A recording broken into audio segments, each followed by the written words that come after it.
बिहार में यूरोपीय कंपनियों का आगमन। पहला क्वेश्चन है, बिहार में यूरोपीय व्यापारियों का आगमन 10वीं शताब्दी से प्रारंभ हुआ था। तो ऑप्शन सी हो जाएगा 17वीं शताब्दी से।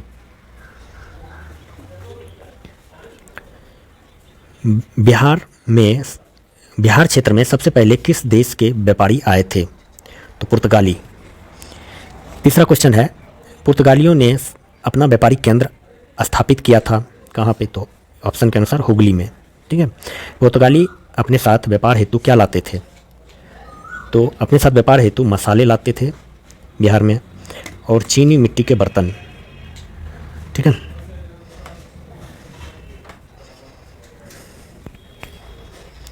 पुर्तगाली भारत से वापस क्या ले जाते थे? सूती वस्त्र।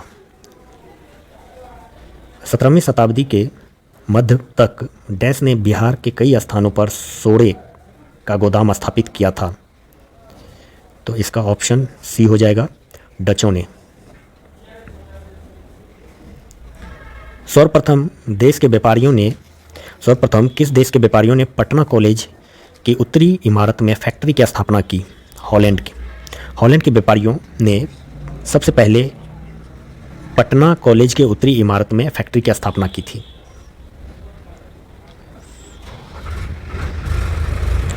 डचों ने कब पटना कॉलेज इमारत की फैक्ट्री स्थापित की थी? तो ऑप्शन सी हो जाएगा 1632। डच को हॉलैंड वासी बोला जाता था। डचों की अभिरुचि निम्न में से किसके व्यापारों में थी? तो ABC हो जाएगा यहाँ पे। चीनी में भी था रुचि उनका, सोडा में था, अफीम में था। तो ऑप्शन डी हो जाएगा। डच व्यापारी प्रधान ने कब बिहार, बंगाल एवं उड़ीसा में व्यापार हेतु फरमान प्राप्त किया था? तो 1662 में। 1662 में डच व्यापारी प्रधान ने बिहार, बंगाल एवं उड़ीसा में व्यापार हेतु फरमान प्राप्त किया था। ठीक है। Question number 11। कब तक बिहार के सारे डेनिश माल गोदाम एवं ठिकाने अंग्रेजों के अधीन हो गए? तो ऑप्शन ए हो जाएगा 1845 तक। 1845 तक बिहार के सारे डेनिश माल गोदाम एवं ठिकाने अंग्रेजों के अधीन हो गए थे।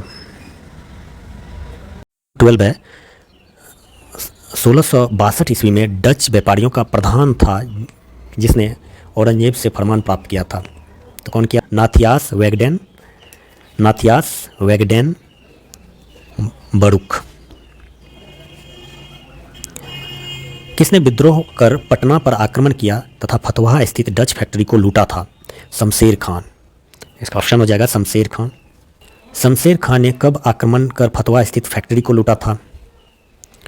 तो इसका 14 का डी हो जाएगा 1848 ईस्वी में। किस युद्ध में अंग्रेजों की सफलता ने डचों की स्थिति को और दयनीय बना दिया? पलासी के युद्ध में। अंग्रेजी ईस्ट इंडिया कंपनी ने कब बिहार में सोरे के व्यापार पर एकाधिकार प्राप्त कर लिया? तो 16 का डी हो जाएगा 1758। बेदरा के युद्ध में अंग्रेजों ने किसे पराजित किया था? डचों को। बेदरा का युद्ध कब हुआ था? 1759 ईस्वी को बेदरा का युद्ध हुआ था। पटना मिलिशिया के कमांडिंग ऑफिसर मेजर हार्डी ने कहाँ के डच माल गोदाम को जब्त कर लिया? पटना मिलिशिया के कमांडिंग ऑफिसर मेजर हार्डिंग ने कहाँ के डच माल गोदाम को जब्त कर लिया था? तो 9 का डी हो जाएगा पटना का। मेजर हार्डी ने कब डच माल गोदाम को जब्त किया था? मेजर हार्डी ने कब पटना मिलिशिया के कमांडिंग ऑफिसर मेजर हार्डी ने कहाँ के डच माल गोदाम को जब्त कर लिया था? 19 का डी हो जाएगा पटना। मेजर हार्डी ने कब माल गोदाम को जब्त किया था?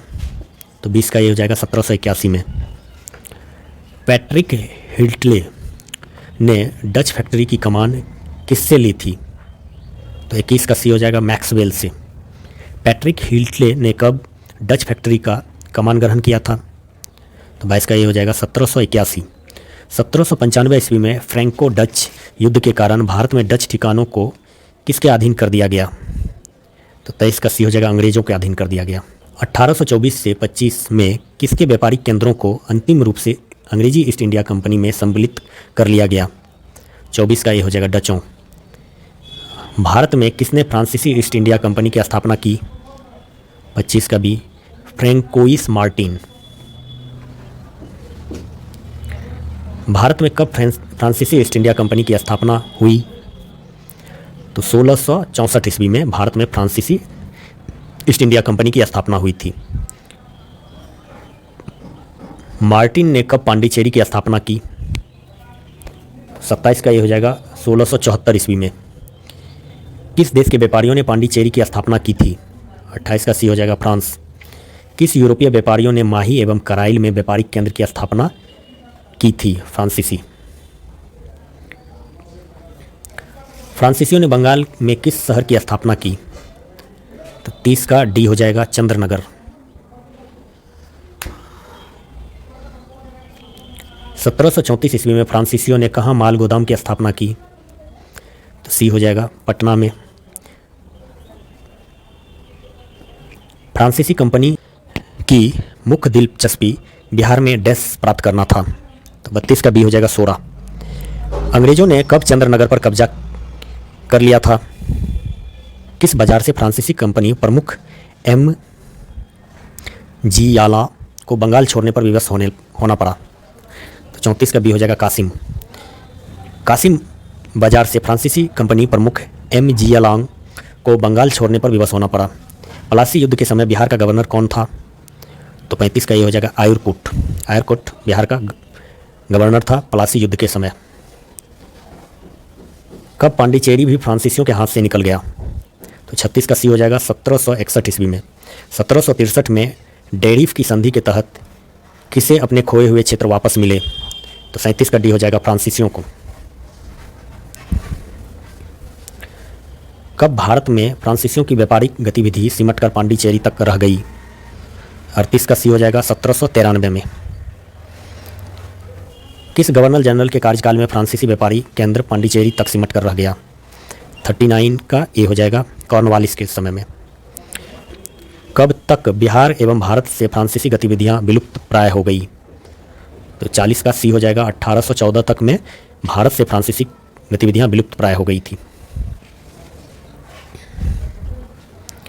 भारत में आने वाले यूरोपीय कंपनियों में सबसे अंत में किस देश की कंपनी का नाम आता है या नाम लिया जाता है? Denmark, Danish company.